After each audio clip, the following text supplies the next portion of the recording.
సికింద్రాబాద్ 2 లోక్సభ నియోజకవర్గాలను కూడా ఈ 5 రోజుల పర్యటనలో మేము కవర్ చేయడం జరిగింది. ఈ ప్రెస్ కాన్ఫరెన్స్ తర్వాత గోషామహల్ అట్లానే నాంపల్లి ఈ 2 నియోజకవర్గాల పర్యటన కూడా ఉంది. కాకపోతే ఆ అంశాలను కూడా జోడించి చెప్పేటటువంటి ప్రయత్నం నేను ఇక్కడ చేస్తాను.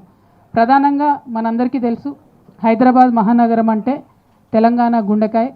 హైదరాబాద్ కోసం ఉద్యమించడం జరిగింది. ఆనాడు హైదరాబాద్ లేకుండా తెలంగాణ ఇస్తామని చెప్తే కూడా దానికి ఒప్పుకోకుండా తెలంగాణ వాదులందరం కూడా ఎట్టి పరిస్థితుల్లో హైదరాబాద్ని విడిచేదే లేదు, తెలంగాణ అంటేనే హైదరాబాద్, హైదరాబాద్ అంటేనే తెలంగాణ అని చెప్పి పట్టుబట్టి కొట్లాడి హైదరాబాద్ సహితంగా ఉన్నటువంటి తెలంగాణ రాష్ట్రాన్ని సాధించుకోవడం జరిగింది. ఆ తర్వాత హైదరాబాద్ ఎప్పటికైనా గ్రోత్ ఇంజన్గా ఉంది. ఆ హైదరాబాదు ఇంకా పెద్ద ఎత్తున అభివృద్ధి చెందడానికి అనేక కార్యక్రమాలు గత 10 సంవత్సరాల కాలంలో చేసుకోవడం జరిగింది. డెఫినెట్గా ఉమ్మడి ఆంధ్రప్రదేశ్ కన్నా బెటర్గా హైదరాబాద్లో కేసీఆర్ గారి నేతృత్వంలో కార్యక్రమాలు జరుపుకున్నాం. కానీ మరి అనేక అంశాలు కూడా ఉన్నాయి, ఇంకా కూడా ముందుకు తీసుకెళ్లాల్సినటువంటి అంశాలు. పైగా హైదరాబాద్ అంటే ఇప్పుడు విలీనం చేసినటువంటి 27 మున్సిపాలిటీలను కలుపుకుంటే 1 కోటి మంది పైచీలకు ఉండేటటువంటి నివాసం ఉండేటటువంటి ప్రాంతంగా ఇప్పుడు హైదరాబాద్ అయ్యింది. మరి గవర్నమెంట్ 27 మున్సిపాలిటీలను అడిషనల్గా కలిపినప్పుడు అంతమందికి 1 కోటి మందికి వసతులు ఉన్నాయన్న విషయాన్ని మాత్రం విస్మరించారు. అంటే ఎగ్జాంపుల్, ఒక చిన్న ఎగ్జాంపుల్, ముందు హైదరాబాద్ మహానగరంలో 7,700 పైచీలకు ఆర్టీసీ బస్సులు ఉండేటివి, సిటీ బస్సులు. ఇప్పుడు ఫ్రీ బస్సు వేసి 3,500కు వాటిని తగ్గించారు. 3,500 బస్సులకు తగ్గించి ఇంకా 27 మున్సిపాలిటీని ఇందులో విలీనం చేసిండ్రు.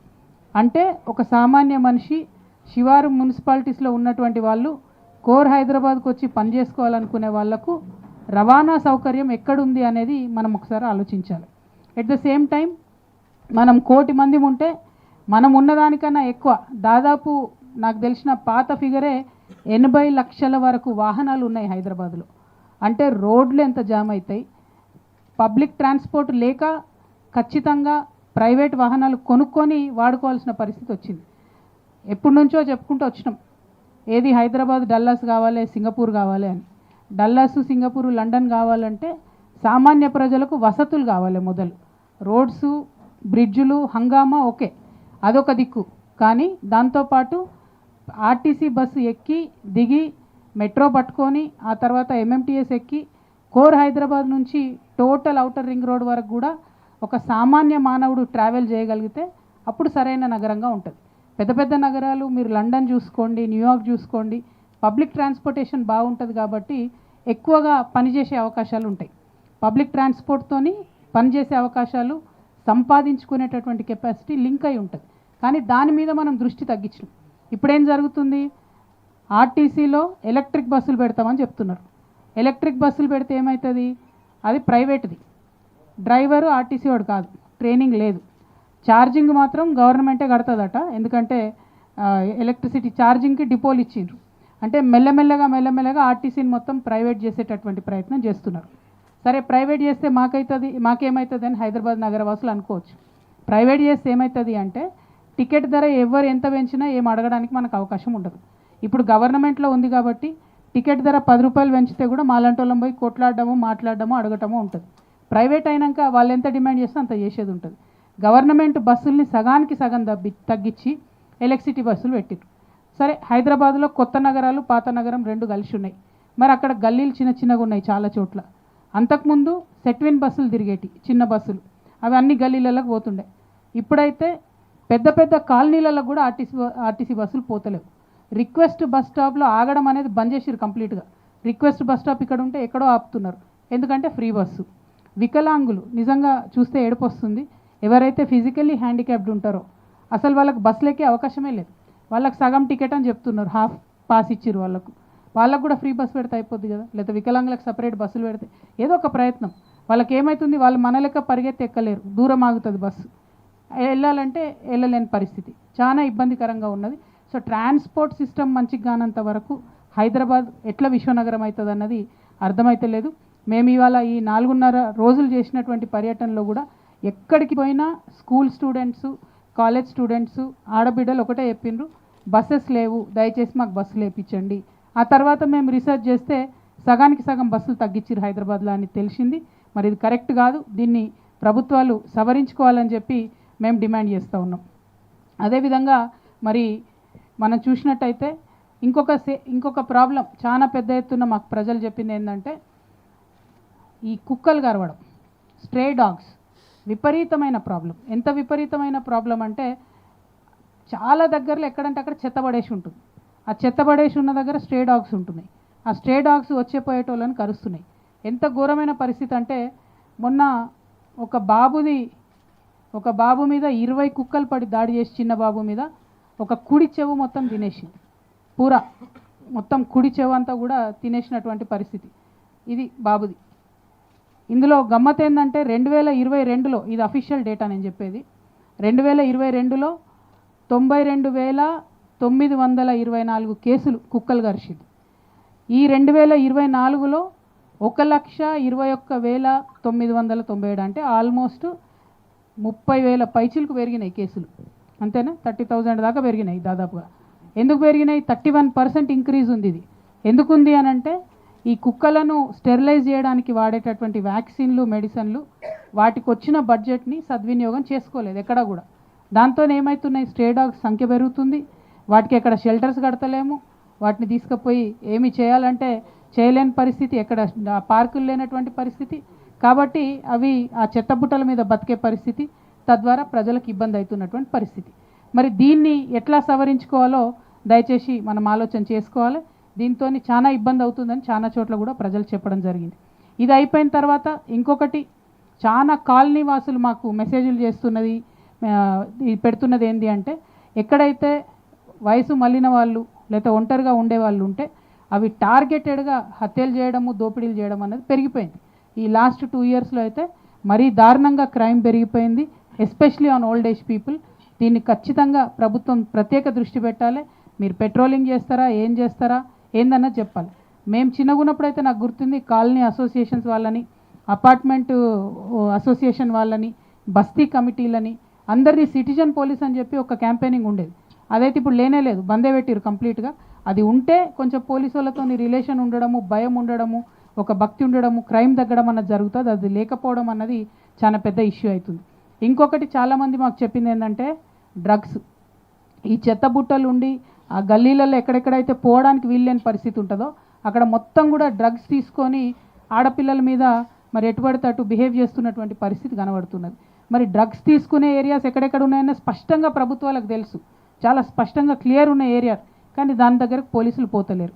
ఎందుకు పోతలేరు అన్నది అర్థమవుతలేదు. నిన్న మేము లంగర్ హౌస్ దగ్గర గాంధీ బాపు ఘాటుకు పోతే అక్కడ స్థానికులందరూ చెప్పారు, ఈ బాపు ఘాటు ఓన్లీ 2 రోజులు వాడతారు, జయంతి రోజు బాపుది, వర్ధంతి రోజు. మిగతా అన్ని రోజులు మాత్రం కంప్లీట్గా డ్రగ్స్ తీసుకునే వాళ్ళకు అడ్డాగా బాపు ఘాట్ మారిపోయింది. మరి ఆ ఏరియాని ఎందుకు పట్టించుకుంటలేరు? బాపు ఘాట్ను కూడా కనీసం రక్షించుకోలేకపోతే ఎట్లా? దీని విషయం ప్రభుత్వం తప్పకుండా ఆలోచన చేయాలని చెప్పి నేను డిమాండ్ చేస్తూ ఉన్నాను. అదేవిధంగా అనేకమైనటువంటి సమస్యలు ఎక్కడికి పోయినా, ఇది నీళ్ళు, మంచినీళ్ళు, ఈ మురుగునీరు మంచినీరు కలిసిపోతే ఇట్లా వస్తున్నది కాలనీలలో. ఇది మేము యాకత్పుర కాన్స్టిట్యున్సీలో చూసినాం. ఇది చూసినామని చెప్పంగానే హెచ్ఎండబ్ల్యూఎస్ వాళ్ళు అక్కడికి పోయినరు, యాకత్పురకు పోయి ఇమీడియట్గా మేము రిపేర్ చేస్తున్నామని చెప్పి మొదలుపెట్టిండ్రు. సంతోషం. కానీ ఇంకా చాలా ఏరియాస్లో ఇదే ప్రాబ్లం ఉన్నది. ఇది యాకత్పురాలో చూసినాం, ఇదేమో అడిక్మెట్ కాలనీ ముషీరాబాద్. ఇది మొత్తం ఇది పెట్రోల్ వాసన బీభత్సంగా ఉంది పరిస్థితి. సో ఇవి 2 కూడా కావాలనే ఇక్కడ పెట్టినాం. ఎందుకంటే ప్రభుత్వానికి తెలవాలి ఈ మహానగరంలో మంచినీళ్ళు ఇవ్వలేనటువంటి పరిస్థితి ఉందన్న విషయం తెలవాలి. అయితే మొదటి రోజు మా పర్యటన కంటోన్మెంట్ నియోజకవర్గంతో ప్రారంభమైంది. మేము ముందు రోజు షెడ్యూల్ ఇచ్చినాం, దాని ప్రకారం రసూల్పుర బస్తీకి పోతామని చెప్పినాం.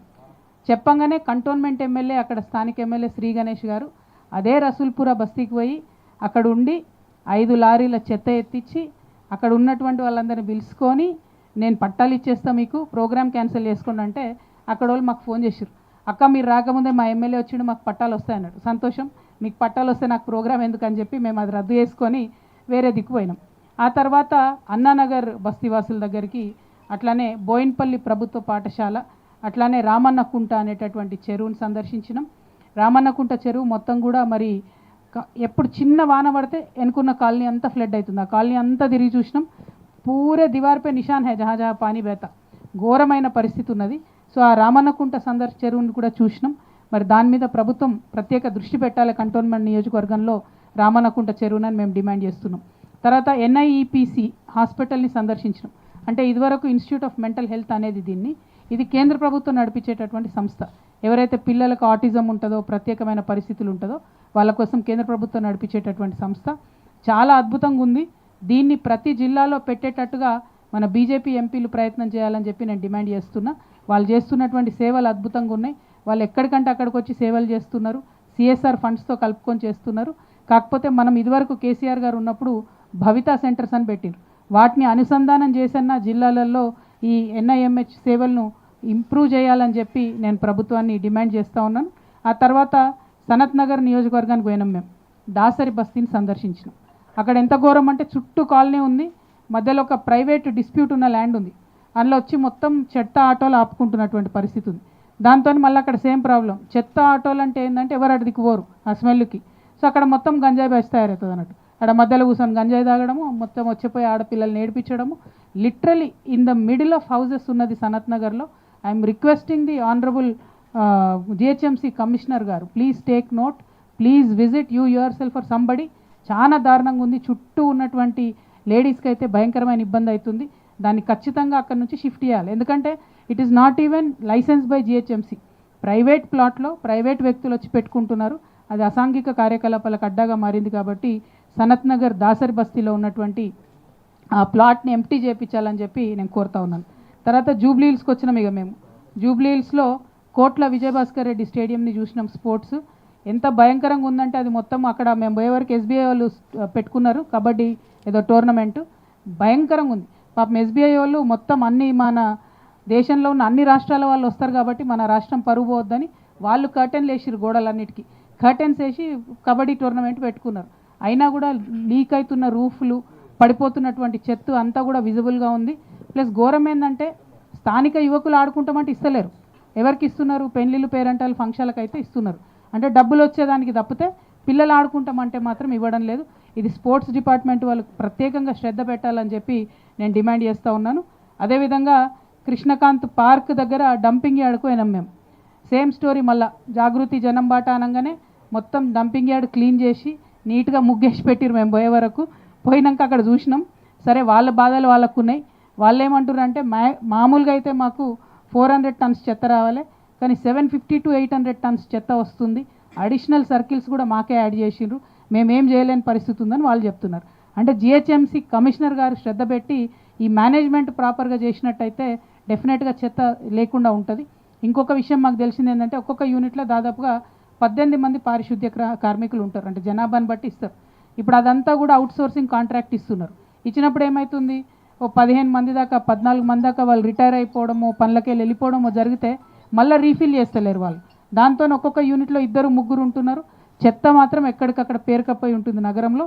దీని మీద ప్రత్యేక దృష్టి పెట్టాలని చెప్పి నేను కోరుతా ఉన్నాను. ఆ తర్వాత మేము ప్రేమ్ నగర్ కాలనీకి పోయినాం ఎర్రగడ్డలో. వాళ్ళైతే లిటరల్లీ నాల మీదనే ఉంటున్నారు. వాళ్ళకి అనేక సమస్యలు ఉన్నాయి. అక్కడ